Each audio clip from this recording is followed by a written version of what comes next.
Shalom saudaraku, kembali lagi berjumpa di We Talk No I But We Let's Talk Together. Pada kesempatan ini saya Pastor Wigan Sugandi akan bersama-sama Bapak Ibu Saudara semua untuk mendiskusikan sebuah topik yang hangat dan sangat menarik. Dan ini sangat penting sebab ini adalah sentralitas iman percaya orang Kristen. Dan tema kita pada hari ini adalah Yesus Allah yang menjadi manusia atau manusia yang dilantik menjadi Allah atau dilantik menjadi Tuhan.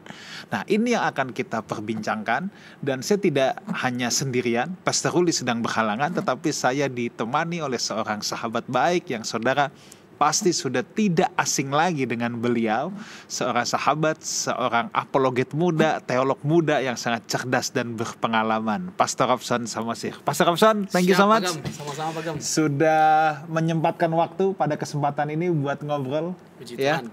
Oke saudaraku, sebelum kita memulai pembicaraan kita, saya mau menyapa dulu setiap saudara yang ada dimanapun saudara berada, baik di Jakarta maupun di luar Jakarta, yang menyaksikan kami lewat YouTube Lifehouse Community ataupun lewat live channel.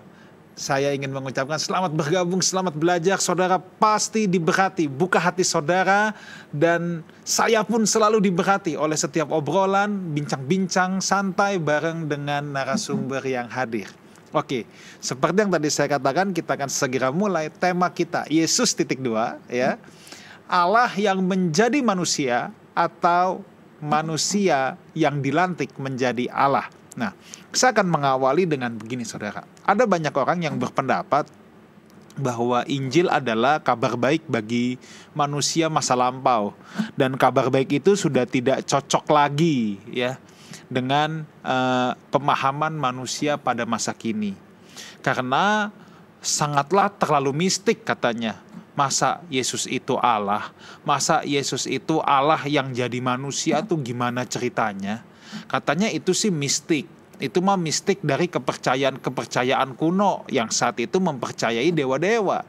Ada banyak orang yang meragukan keilahian Kristen. Nah, ironinya saudara ya, yang meragukan keilahian Kristen ini bukan hanya dari kalangan orang non-Kristen. Kalau orang non-Kristen meragukan keilahian Kristus, saya masih bisa mengerti.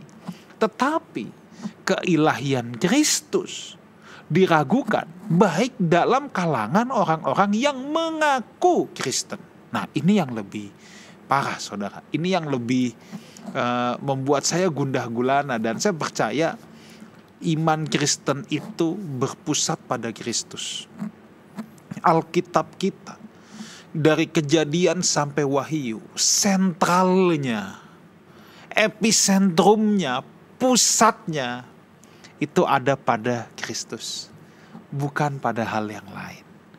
Jadi bagaimana bisa kekristenan kita ya menjadi solid, menjadi firm, menjadi utuh kalau kita meragukan Kristus? Ya. Nah, itu sebabnya kita mau belajar pada kesempatan ini ya. Saya mau langsung aja tanya-tanya kepada pakarnya ya. Nanti beliau yang akan banyak menjelaskan panjang lebar. Pastor Robson, tentunya sudah banyak perdebatan tentang siapa Yesus itu ya. Siap. Mana mungkin Allah jadi manusia? Masa iya kalau dia manusia sejati, Allah sejati juga? Jadi gimana? Apakah dia punya dua pribadi dalam tubuhnya? Atau gimana? Rohnya itu roh Allah atau roh manusia? Dan begitu banyak pertanyaan. Yang dimana ujungnya adalah meragukan keilahian Kristus. Nah, mungkin saya mau bertanya mulai dari siapa sih Yesus itu? Siap Pak Gam. Ya. Ini sih satu diskusi yang sangat menarik, dan perlu kita setiap anak-anak Tuhan menaruh perhatian khusus. Ya. Karena tadi Pak Gam sudah menekankan bahwa ini adalah sentral dari iman kekristenan. Ya. Yesus itu adalah pusat dari iman kekristenan. Sederhananya begini, kalau Yesus itu bukan Allah, maka dasar kekristenan itu runtuh. Karena kekristenan itu dibangun di atas keyakinan bahwa Yesus itu adalah juru selamat. Dan kita gak boleh hanya memandang dia hanya sekedar sebagai juru selamat saja, tapi tidak Allah. Karena tidak mungkin dia adalah juru selamat kalau dia bukan Allah. Itu nggak mungkin. Karena kalau kita merujuk kepada perjanjian lama, berulang kali ditegaskan bahwa hanya Allah yang bisa menyelamatkan. Seperti Yesaya pasal ke-43, Yesaya pasal yang ke-46. Tidak ada yang bisa menyelamatkan selain Allah atau Yahweh. Allah satu-satunya juru selamat atau penyelamat. Nah, PB Perjanjian Baru menggambarkan Yesus sebagai juru selamat. Artinya bahwa Yesus itu adalah Yahweh. Yesus itu adalah Allah. Karena jelas sekali Perjanjian Baru mengalamatkan semua teks-teks PL itu kepada Yesus Kristus. Ya, mengarahkan teks-teks PL itu kepada Yesus Kristus. Jadi kita nggak bisa menafikan atau menyangkali keilahian dari Tuhan kita Yesus Kristus. Tadi menarik tuh kalimat Pagam di awal. Apakah mungkin ya Allah menjelma menjadi manusia? Karena itu pagan. Ya, itu budaya pagan. Begini, sebelum ada berbagai macam kepercayaan yang ada, sebelum ada bentuk kepercayaan yang bersifat paganisme dan sebagainya macamnya, sudah ada Kejadian 3 ayat 15 terkait dengan janji Allah untuk menyelamatkan umat manusia dengan lahirnya seorang Mesias, seorang juru selamat melalui keturunan perempuan itu. Jadi Alkitab itu sudah jauh-jauh hari menekankan tentang akan hadirnya seorang juru selamat yang adalah Allah yang akan menjelma menjadi manusia. Oke, saya potong dulu bentar. Masalahnya adalah tuh begini. Orang-orang yang meragukan Yesus adalah Allah yang menjadi manusia, mereka juga mengakui bahwa teks PL menunjuk pada Kristus dalam bentuk nubuatan. Tapi yang mereka tekankan ya Yesus itu adalah manusia biasa seperti kita, yang kemudian karena berkenan di hadapan Allah, kemudian dia dilantik jadi Tuhan. Jadi mereka tidak menyangkali bahwa teks PL itu menunjuk pada Yesus atau bernubuat tentang Yesus. Tetapi masalahnya mereka tidak mempercayai Yesus itu adalah Allah yang turun ke dunia. Mereka hanya mengakui bahwa Yesus itu manusia yang kemudian dilantik nih sama orang-orang Kristen. Ini kalau dari kepercayaan lain ya kan banyak yang bilang itu yang menjadikan Yesus Tuhan kan si Paulus gitu lagi bilangnya. Ya kan ya, ada yang bilang seperti itu ya. Nah, tetapi dalam kalangan Kristen sendiri pun kan ada yang meragukan bahwa Yesus itu katanya bukan Allah jadi Tuhan, dia hanya manusia yang kemudian dilantik jadi Allah. Nah ini gimana ini? Apakah ada penjelasan dari Perjanjian Lama yang menunjuk memang Yesus itu Allah menjadi manusia? Ya, gini, kalau kita bicara tentang kehadiran Yesus dalam inkarnasinya sebagai manusia, itu bersifat nubuatan. Iya. Itu bersifat nubuatan sebagai manusia. Sebagai manusia. Ya. Iya. Karena kapan Yesus itu menjadi manusia atau bernatur manusia pada waktu dia berinkarnasi. Iya. Tapi kalau ditanya kapan Yesus ada, ini pertanyaan yang salah. Kenapa? Karena Allah itu kekal, Yesus itu kekal. Nanti kita akan singgung ini. Nah, iya. Ini kan kali yang akan kita buktikan ya, Iya. bahwa Yesus itu Allah loh. Iya, Yesus Allah itu Allah yang berinkarnasi jadi manusia. Iya. Iya. Karena begini Pak Gem, karena kan Injil itu kan ada 4. Nah, keempat Injil ini menggambarkan Yesus itu berbeda-beda, tapi berbeda-beda bukan bertentangan. Matius menekankan Yesus sebagai siapa? Raja. Markus menekankan Yesus sebagai siapa? Hamba. Lukas menggambarkan Yesus sebagai siapa? Sebagai manusia atau juru selamat. Yang keempat Injil Yohanes menggambarkan Yesus sebagai Allah. Hanya ada 2 Injil yang nggak mencatat tentang silsilah Tuhan Yesus. Yang pertama Markus. Karena apa? Karena Markus menekankan Yesus sebagai hamba. Yang namanya hamba nggak perlu kita ketahui latar belakangnya. Yang keempat itu Injil Yohanes sebagai Injil kedua yang tidak berbicara tentang silsilah Tuhan Yesus. Kenapa? Karena Allah itu nggak punya silsilah, nggak punya awal, gitu. Oke. Nah, tetapi kalau kita melihat dalam Injil Yohanes 1 ayat 1 ya. Justru ini saya melihat ini sebagai silsilah praeksistensi Yesus. Ya. Dalam tanda petik ya, saya pinjam kata silsilah walaupun tidak tepat. Justru Yohanes 1 ayat 1 ini menggambarkan Yesus itu siapa dan dari mana? Coba kita baca ya. Pada mulanya adalah firman. Firman itu bersama-sama dengan Allah, dan firman itu adalah Allah. Ia pada mulanya bersama-sama dengan Allah. Segala sesuatu dijadikan oleh Dia, dan tanpa Dia tidak ada sesuatu pun yang telah jadi dari segala yang telah dijadikan. Berarti teks ini membuktikan bahwa Yesus itu bukan sekedar manusia biasa. Yesus itu bukan hanya eksis ketika Dia lahir di bumi. Dia sudah ada sebelumnya. Nah, tapi dari ayat ini, bagaimana sih Pastor Robson kita membuktikan yang dimaksud ini adalah pribadi Yesus? Ya. Nah, itu kan persoalannya. Ya. Ya. Ya, kalau bicara tentang bahwa teks ini membuktikan kekekalan Tuhan Yesus, keilahian Tuhan Yesus, Dia sehakikat dan setara dengan Bapa, itu nggak perlu lagi diperdebatkan, dipersoalkan. Masalahnya belakangan ini ya ada orang yang mencoba untuk menyangkali bahwa Logos itu adalah Yesus. Bahwa Logos bukan Yesus. Ya, Logos itu bukan Yesus. Iya. Nah, menyangkali premis ini, keyakinan ini. Nah, tentu begini. Yang pertama, apa dulu yang menjadi dasar penolakan seseorang? Misalnya, itu sesuatu yang bersifat mistik. Loh, nggak segala sesuatu tentang Allah itu harus ditangkap dengan Logika. Iya. Dengan kerangka berpikir natural atau manusiawi. Karena Allah itu maha kuasa. Jangankan Allah, alam semesta ini saja jadi aja itu nggak bisa kita tangkap sepenuhnya dengan akal kita, apalagi Allah dan karyanya. Tetapi begini, sebagaimana kita percaya bahwa sekalipun luar biasa alam semesta ini kompleksnya dan indah, ya pokoknya takjublah kita dengan melihat alam semesta ini. Tetapi kita percaya bahwa alam semesta yang luas dan mengagumkan ini nggak mungkin bisa ada dengan sendirinya. Sukar sekali kan alam semesta ini bisa ada. Tapi nggak ada yang mustahil bagi Allah. Mudah bagi Allah untuk melakukan hal itu. Nah, sebagaimana alam semesta ini saja bisa kita yakini, kita percayai bahwa Allah lah yang menciptakannya. Loh, apa sukarnya bagi Allah untuk menjelma menjadi manusia? Apa sukarnya? Kan segala sesuatu itu kan tentang Allah. Kalau bicara tentang bumi diciptakan, siapa yang membuat? Allah. Siapa yang berurusan? Allah. Waktu memelihara alam semesta, siapa yang berurusan? Allah. Lalu waktu ketika manusia jatuh dalam dosa, yang berurusan siapa? Allah. Karena nggak ada yang bisa menyelamatkan umat manusia selain Allah itu sendiri. Jadi kalau mau ditanyakan, bisa nggak sih Allah menjelma menjadi manusia? Ini pertanyaan yang salah, karena Allah itu maha kuasa.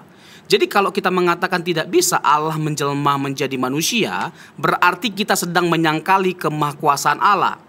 Pertanyaan yang tepat itu bukan bisa nggak sih Allah menjelma menjadi manusia, bukan. Tetapi mengapa Dia menjelma menjadi manusia? Karena nggak ada yang bisa menyelamatkan umat manusia selain Allah. Yang kedua, tidak ada cara lain untuk menyelamatkan manusia selain menjelma menjadi manusia. Karena upah dosa itu ialah maut. Lalu bagaimana Dia memenuhi konsekuensi dosa itu yang adalah maut? Dia menjadi manusia supaya dalam keadaan Dia sebagai manusia, Dia bisa menerima konsekuensi itu atau dibunuh. Karena dosa itu harus ditebus. Harus ditebus. Saya punya gambaran gini. Dosa itu dalam pengertian iman Kristen itu bukan sekedar perbuatan. Dosa itu perbudakan loh. Iya, setuju. Ya. Kalau kita ngelihat Alkitab nih, dalam banyak bagian Alkitab, memang makanya dikatakan juga sebagai hamba dosa. Ya. Karena dosa itu perbudakan. Ya. Perbudakan hanya bisa diselesaikan dengan Tebusan. Ya. Nggak ada cara lain. Ya. Kalau dosa cuma perbuatan, stop berbuat sudah. Ya. Tapi masalah dosa ini perbudakan. Ya. Harus ada yang menebus. Nah, tidak mungkin manusia kan yang menebus, karena tidak ada yang qualified. Ya. Siapa yang bisa menebus? Kecuali Allah sendiri yang turun menjadi manusia. Ini prinsip ini sudah dari sejak awal ditekankan oleh Alkitab, Bagam. Dari Kejadian pasal yang ketiga. Kejadian 3 itu kan berbicara tentang kejatuhan manusia dalam dosa. Tapi di Kejadian 3 Tuhan juga memproklamirkan akan hadirnya seorang Mesias. Di Kejadian 3 ayat yang ke-7, waktu manusia jatuh dalam dosa, hal yang pertama sekali disadari oleh manusia apa? Telanjang. Lalu manusia membuat pakaian dari cawat daun pohon ara. Nah, selanjutnya di ayat 21 Tuhan membuat pakaian lain dari kulit binatang. Nah, timbul pertanyaan, Loh kan sudah ada pakaian, kenapa Tuhan buat pakaian lain? Itu bukan hanya sekedar pakaian tambahan, itu ada maknanya, makna simbolik di balik perbuatan itu. Artinya karena kejatuhan manusia dalam dosa, ada yang dikorbankan. Dan ini merujuk kepada siapa? Yesus Kristus.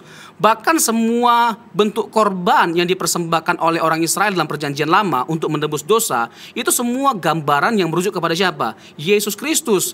Yohanes 1 ayat 29, lihatlah anak domba Allah yang menghapus dosa dunia. Jadi itu sudah sangat jelas sekali dari sejak perjanjian lama terkait dengan prinsip penebusan. Tidak ada yang bisa menyelamatkan umat manusia selain Allah, dan yang kita percayai itu adalah Yesus Kristus ketika dia berinkarnasi. Oke. Nah, sekarang bagaimana kita menjelaskan bahwa Yesus itu juga Allah sendiri? Oke. Yesus itu juga Allah sendiri. Allah yang tadi mau dikatakan berinkarnasi atau menjelma atau menjadi manusia. Tetapi kan tadi kita katakan ini inti iman Kristen adalah Yesus ada pada pribadi Kristus yang dia adalah Allah.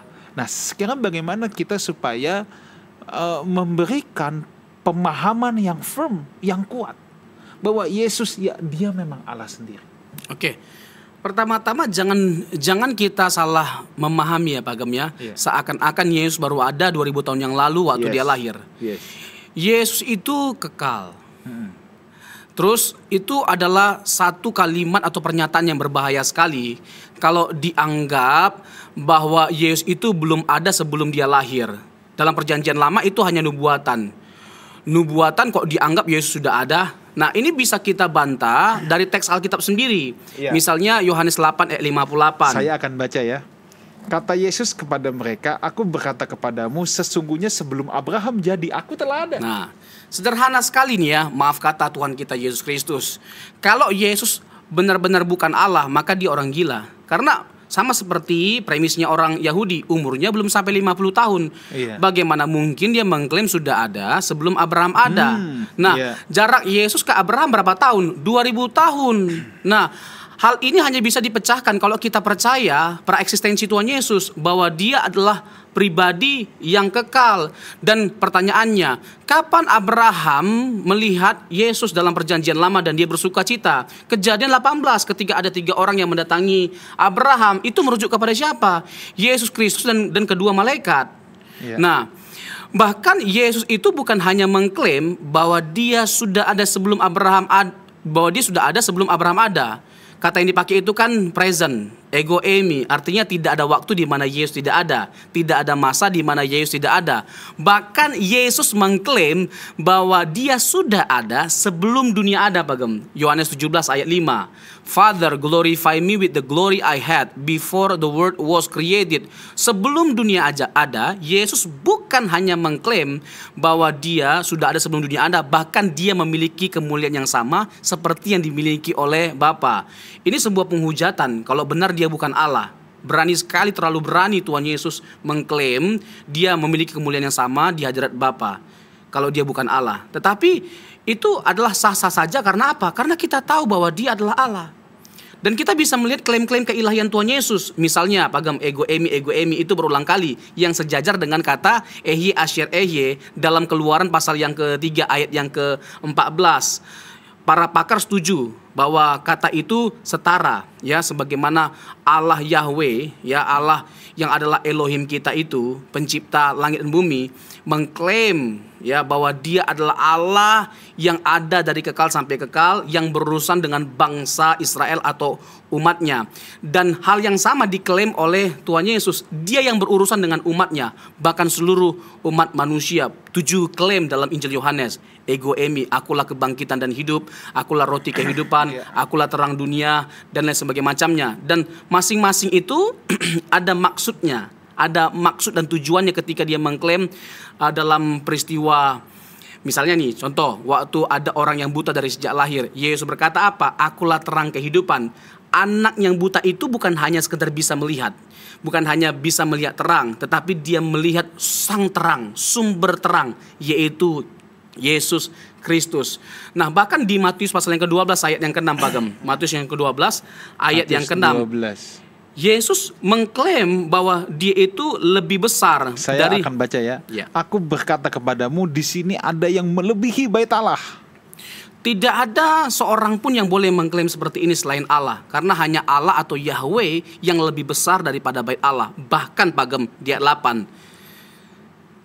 Karena anak manusia ini adalah Yesus. gelar untuk Yesus ya. Jadi orang Yahudi pada saat itu kalau dikatakan anak manusia, mereka sudah tahu bahwa itu adalah sebutan untuk Mesias. Ya. Ya. Adalah Tuhan atas hari Sabat. Ya. Tuhan atas hari Sabat itu siapa? Yahweh, Allah. Nah, kalau Yesus bukan Allah, dia menghujat Allah kalau dia mengklaim dirinya sebagai apa? Tuhan atas hari Sabat. Bahkan klaim anak manusia itu sebuah profil keilahian Yesus. Bisa dilihat dalam Daniel pasal yang ke-7 ayat yang ke-13.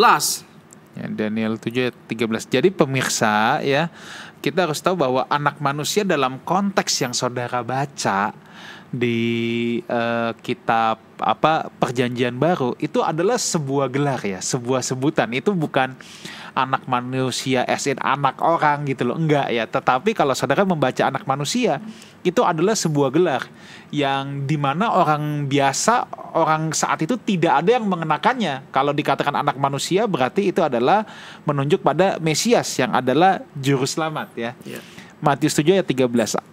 Daniel 7 ya. Aku terus melihat dalam penglihatan malam itu, tampak datang dengan awan-awan dari langit seorang seperti anak manusia.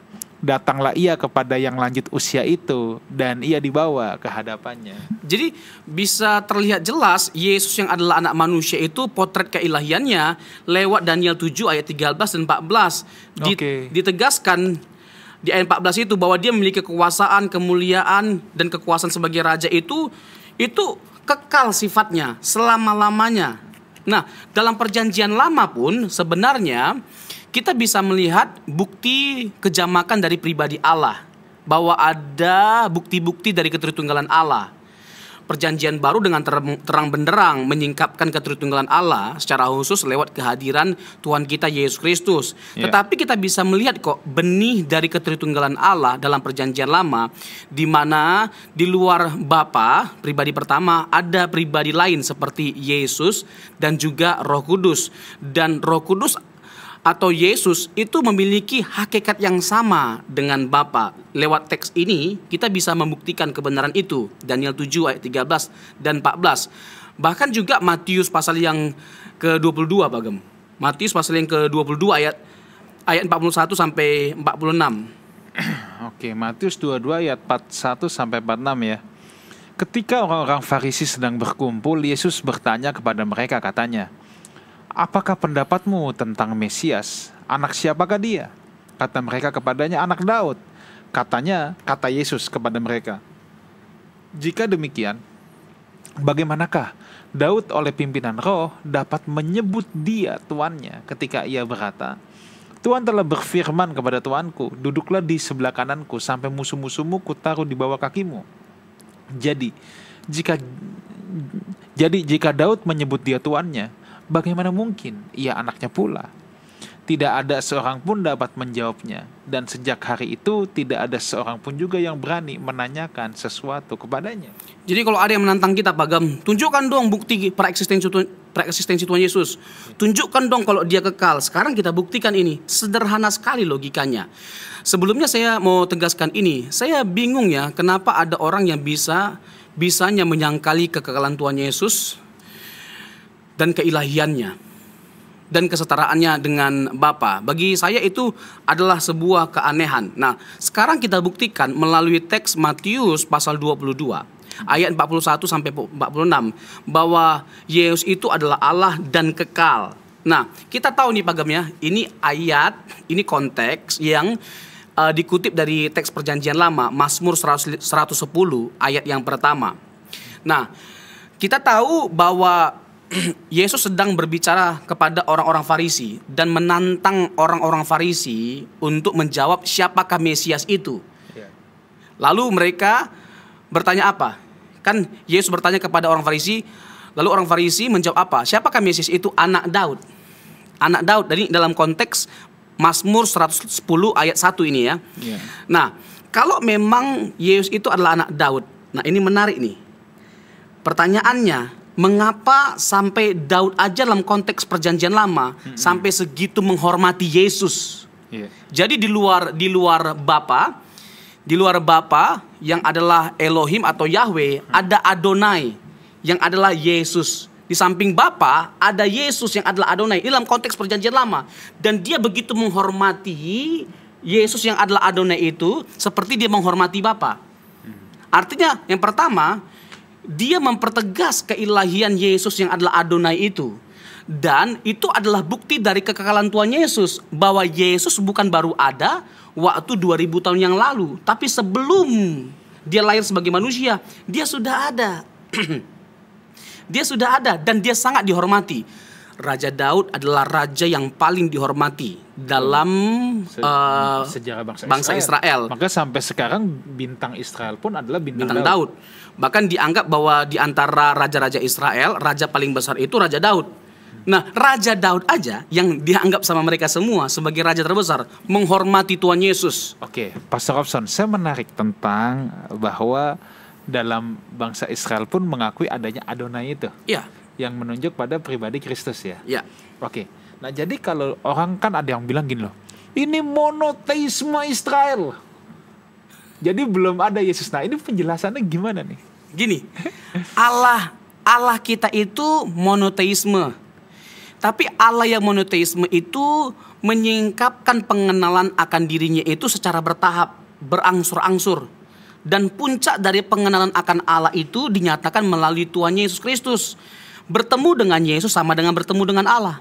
Mengenal Yesus sama dengan mengenal Allah. Yesus berkata dalam Yohanes 14 ayat 8 dan 9 terkait dengan Filipus, Pak Gem. Iya. Bagaimana mungkin engkau berkata, tunjukkanlah Bapa itu kepadaku. Iya.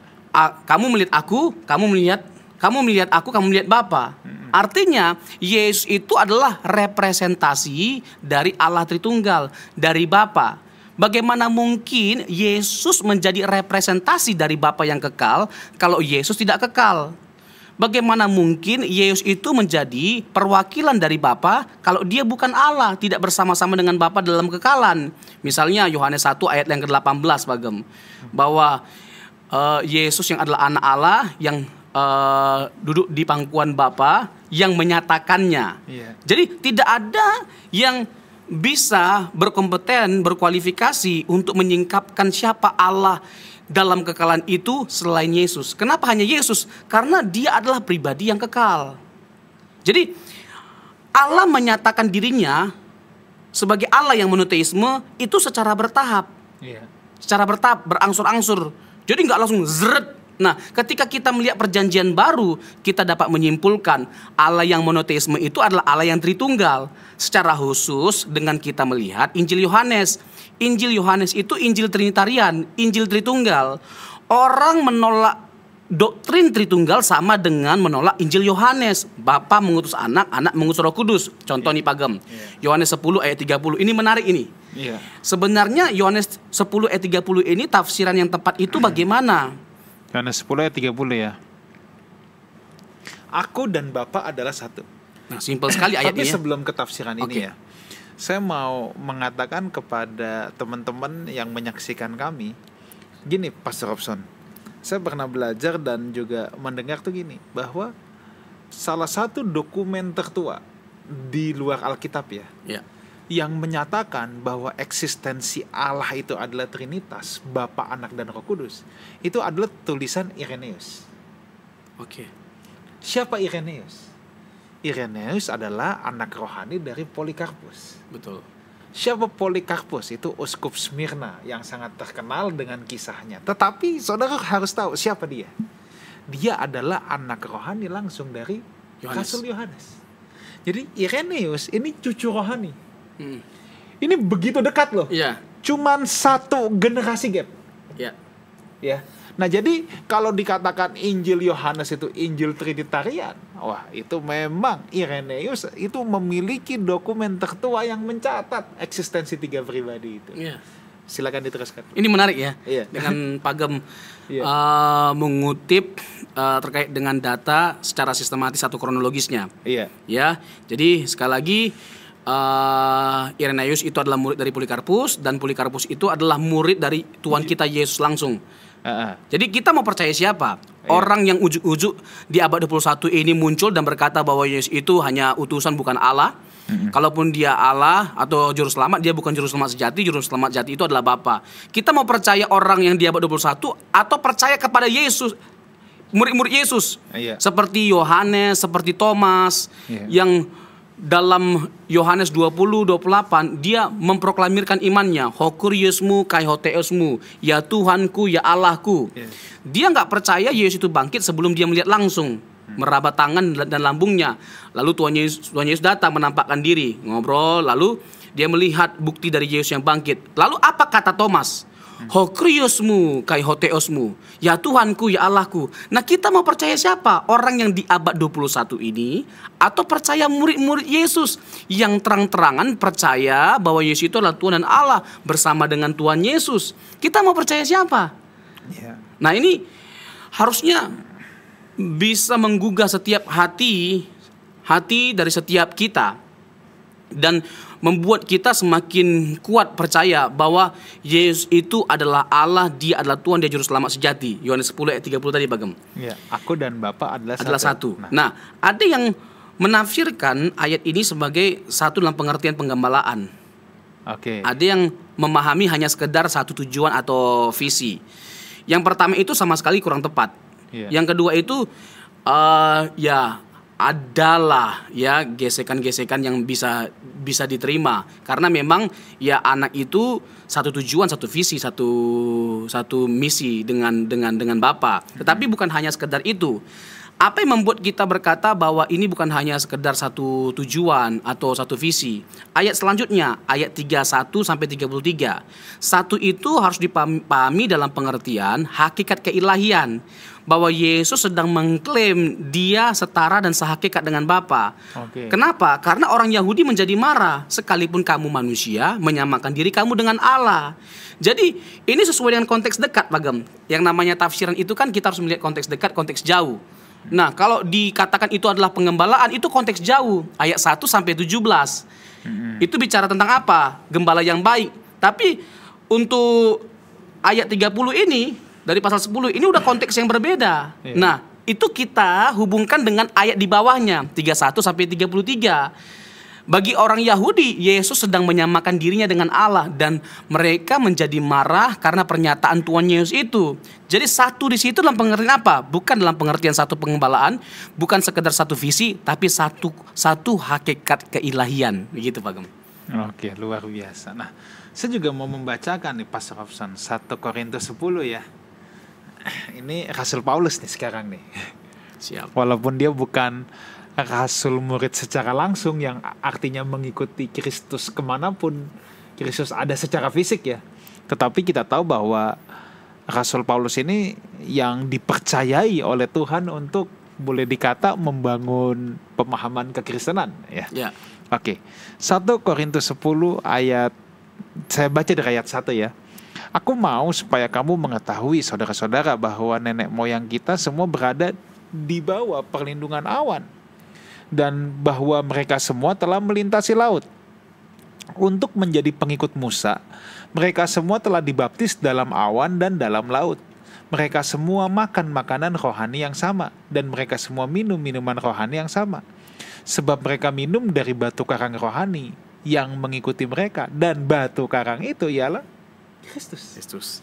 Berarti di sini juga menunjukkan Rasul Paulus pun mengakui, ini kan sebenarnya menjawab bahwa jangan pikir Yesus itu hanya manusia. Yesus itu baru ada ketika Maria melahirkan. Nah, itu baru ada. Enggak, ini Paulus sendiri loh. Yang katakan ya, batu karang itu ialah Kristus. Ini kan juga menunjukkan praeksistensi atau keberadaan Yesus sebelum ia dilahirkan sebagai bayi kecil di bumi ini. Ya, ini menarik, Pak Gem. Jadi kita udah mulai masuk membuktikan keilahian Tuhan Yesus melalui tulisan-tulisan Yohanes tadi, sekarang tulisan Paulus. Nah, kita bisa buka juga dalam 1 Korintus 8 ayat yang ke-6, Pak Gem.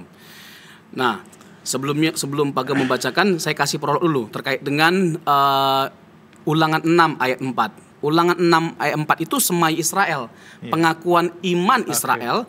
Dan 1 Korintus 8 ayat 6 itu pengakuan iman Kristen, yang mana itu nggak terlepas dari sema Israel, pengakuan iman Yahudi. Jadi Paulus itu menghubungkan pengakuan iman Kristen dengan pengakuan iman Yahudi.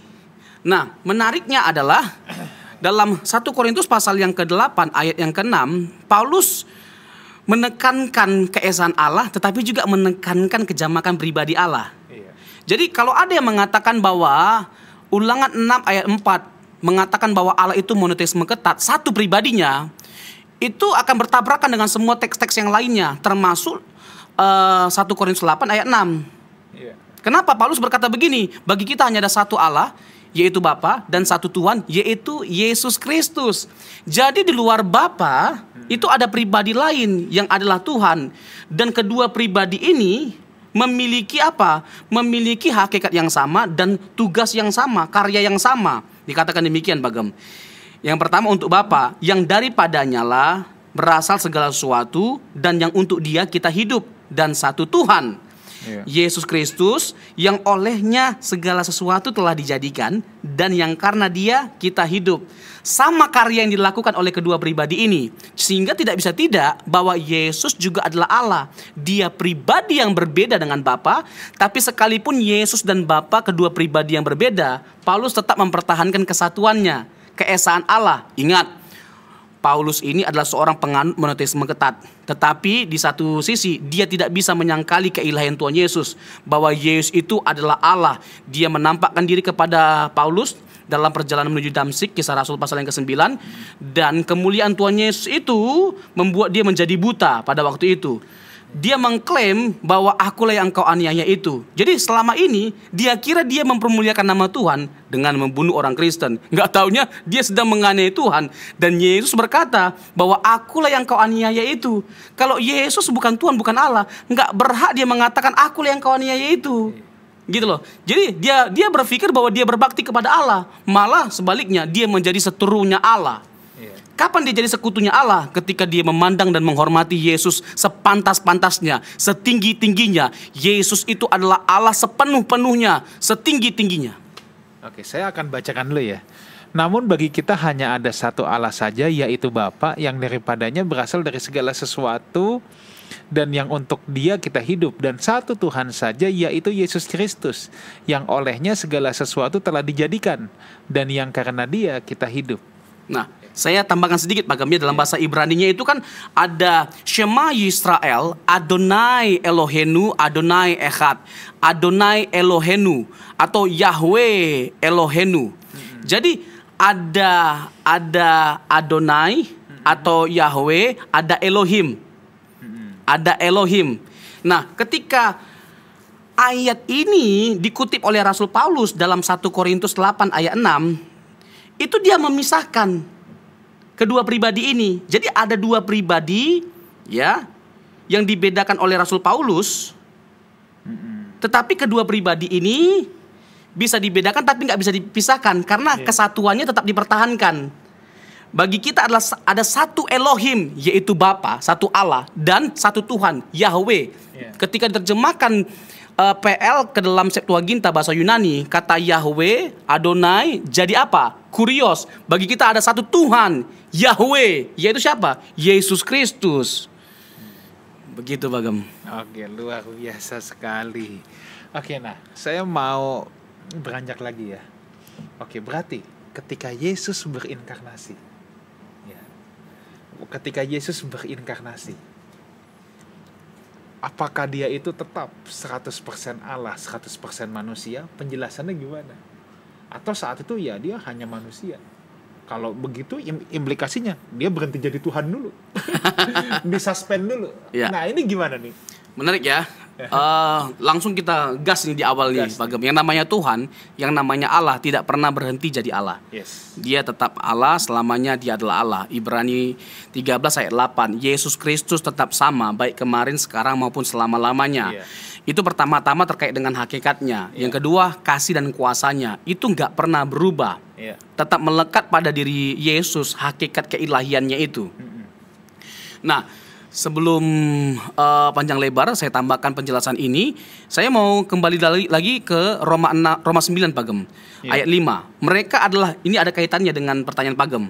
Mereka adalah keturunan bapak-bapak leluhur yang menurunkan Mesias dalam keadaannya sebagai manusia, yang menurunkan dalam keadaan sebagai manusia. Kapan dia berkeadaan sebagai manusia? Waktu dia berinkarnasi melalui bangsa Israel. Yesus ini keturunannya. Ia adalah apa?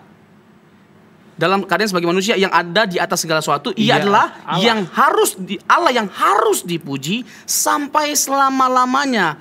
Amin. Ia ini merujuk kepada siapa? Yesus Kristus. Dia adalah Allah. Jadi bagi Paulus, Yesus itu Allah nggak? Ya Allah. Ya, dalam tulisan lain, oh jelas. Nah, tapi mungkin kita nggak punya cukup waktu untuk membuktikan keilahiannya dalam seluruh kitab yang ada. Tetapi secara garis besar, semua yang kita jelaskan ini, bukti-bukti yang kita berikan itu cukup untuk membuktikan bahwa Yesus itu adalah Allah.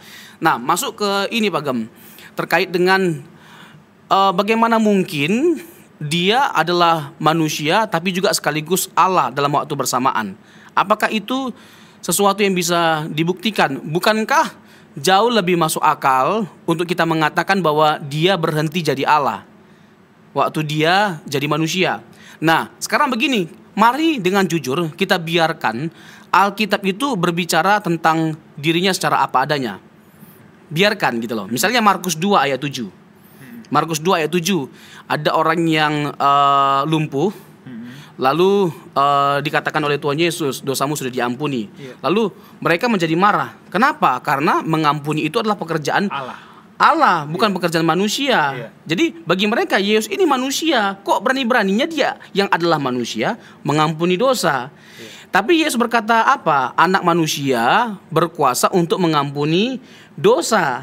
Nah, pertanyaannya kalau hanya sekedar mengklaim, semua orang bisa mengklaim. Nah, dia buktikan bahwa klaimnya itu benar, bahwa dia berkuasa untuk mengampuni dosa. Dengan bagaimana?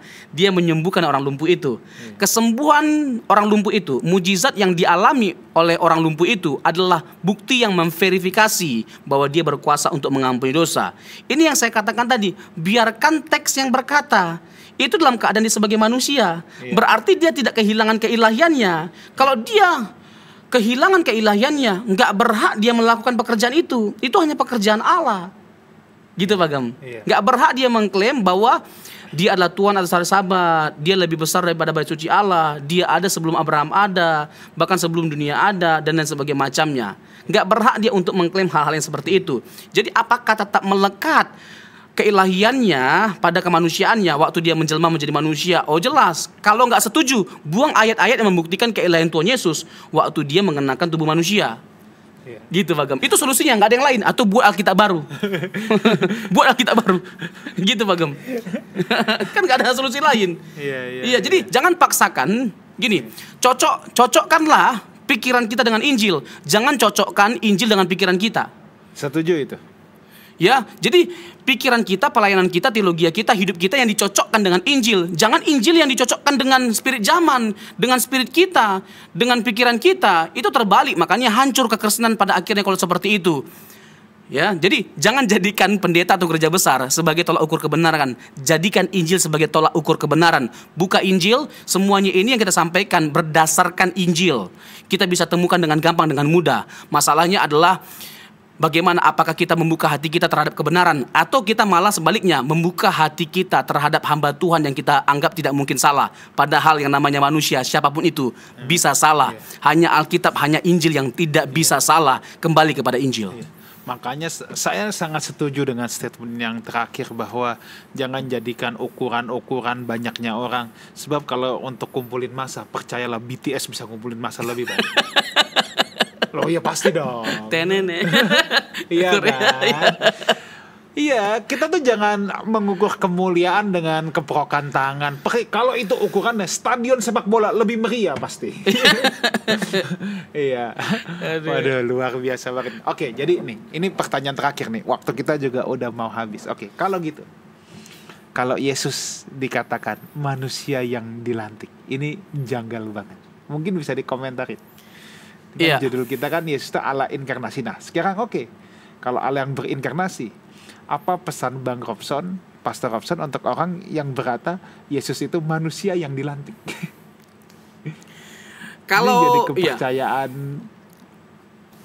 seperti kepercayaan lain ya, yang manusia mencapai taraf tertentu berubah. Iya, dalam awal-awal gereja ya, banyak bermunculan ajaran yang menyimpang atau ajaran sesat yang tidak sesuai dengan Alkitab. Salah satunya adopsionisme yang menganggap bahwa Yesus itu dilantik atau diangkat jadi Allah.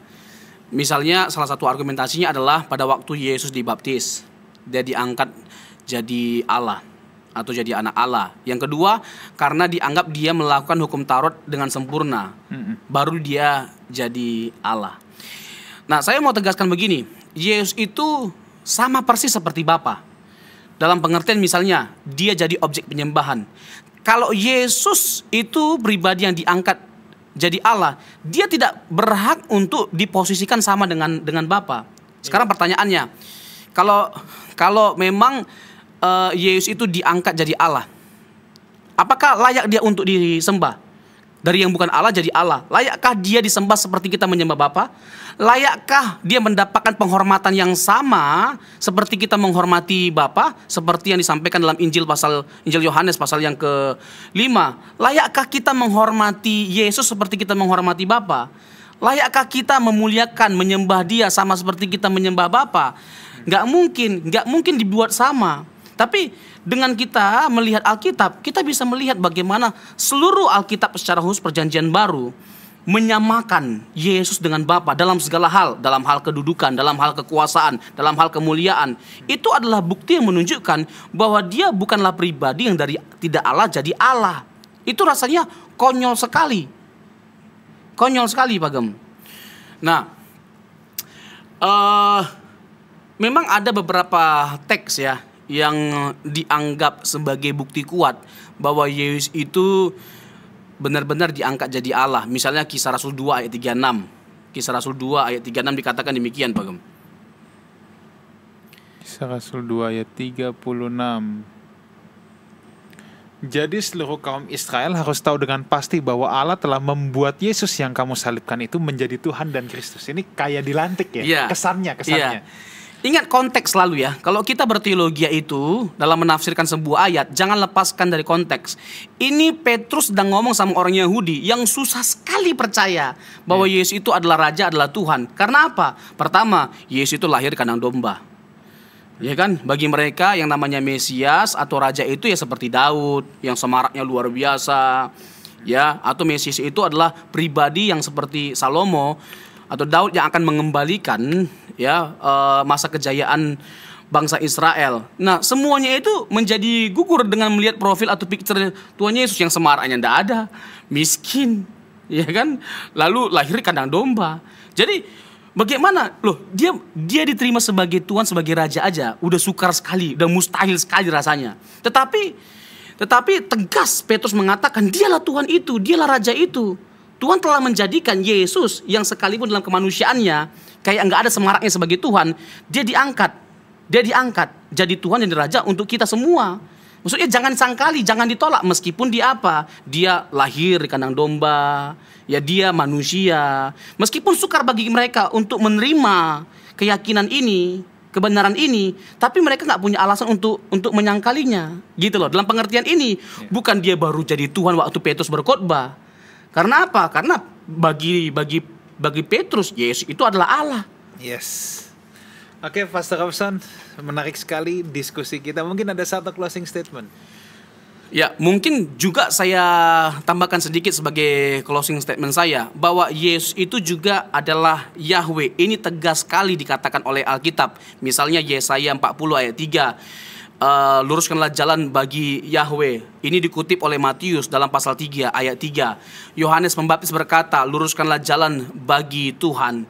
Nah, jadi ayat dalam Yesaya 40 ayat 3, luruskanlah jalan bagi Yahweh, itu dipakai untuk merujuk kepada siapa? Yesus Kristus. Jadi Yesus adalah Yahweh. Yang berkata luruskanlah jalan itu siapa? Yohanes Pembaptis. Yohanes Pembaptis berkata kepada siapa? Yesus Kristus. Lalu dalam Yesaya 6 ayat 3 dikutip oleh Yohanes dalam pasal 12 ayat 41. Yesaya melihat kemuliaan Yahweh dalam perjanjian lama. Lalu Yohanes mengatakan bahwa kemuliaan Yahweh yang dilihat oleh Yesaya dalam pasal yang ke-6 itu adalah kemuliaan Yesus. Kemuliaan Yesus itu jelas. Lalu terakhir Yeremia 23 ayat 5 dan 6 dikatakan bahwa Yesus itu adalah tunas Daud, tunas adil, ya, tunas Daud. Lalu dia akan disebut sebagai apa? Tuhan keadilan kita, Tuhan huruf besar semua. Jadi jelas dikatakan tunas adil itu siapa? Yahweh, dia adalah Yahweh. Sebenarnya ada banyak sekali teks-teks yang bisa kita pergunakan yang membuktikan bahwa Yesus itu adalah Yahweh, adalah Allah. Praeksistensinya dalam perjanjian lama itu bertaburan. Misalnya dalam penampakannya sebagai malaikat. Ada malaikat yang tidak biasa, dia disembah, ya. Dia diakui sebagai Tuhan tapi dia tidak menolak. Dalam perjanjian lama ada beberapa case, ya, teofani atau penampakan diri Allah. Nah, itu juga bisa menjadi bukti praeksistensi Tuhan Yesus, kekekalan Tuhan Yesus. Jadi ada banyak sekali sebenarnya teks-teks yang bisa kita gunakan untuk membuktikan keilahian Tuhan Yesus, bahwa dia adalah Allah, dia adalah Tuhan, dia adalah juru selamat. Jadi jangan sampai kita pernah meragukan keilahian Tuhan Yesus, apalagi menyangkalinya. Percaya kepada kesaksian Alkitab, buka Alkitab, maka kita pasti diteguhkan oleh kebenaran Alkitab. Yes, thank you Pastor Robson. Closing statement dari saya, Yesus itu adalah inti iman Kristen, ya. Itu pusat dari Alkitab, saudara. Dari Kejadian sampai Wahyu. Kalau ada orang yang mencoba mendegradasi, mengurangi keilahian Kristus, saudara, sehebat apapun dia, seterkenal apapun dia, ya, seberapa banyaknya gelarnya pun dia, saudara, jangan ikuti. Yesus adalah pusat dan inti dari Alkitab. Dia yang Alfa dan Omega, yang awal dan yang akhir.